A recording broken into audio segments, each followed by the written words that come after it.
जिल्ह्यामध्ये Sonkhar palm beach इथे ह्या ठिकाणी गुढीपाडवा उत्सव या ठिकाणी साजरा होत आहे आणि याचा आम्हाला आनंद आहे.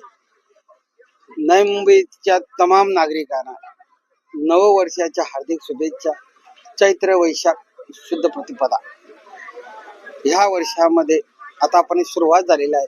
वसंत ऋतू, ईश्वराची साक्ष आणि नवीन वातावरण, नवीन चैतन्य, नवीन प्रेरणा आणि नवीन आशा या सर्व ह्या आता फुलांनी भरणार आहे. या सृष्टीमध्ये एक नवीन पालवी फुटणार आहे. एक नवीन आशेची पालवी. या वातावरणामध्ये उत्तम बदल होणार आहे. ती फुलं लागणार आहेत, त्या फुलांना फळं लागणार आहेत आणि त्याचा आस्वाद आणि आनंद आम्ही घेणार आहोत. आज ह्या ठिकाणी ईश्वरचरणी प्रार्थना आहे, या नववर्ष दिनानिमित्त आपला सर्व ह्या जगतातील मानव जातीला शांती मिळावी आणि समृद्धी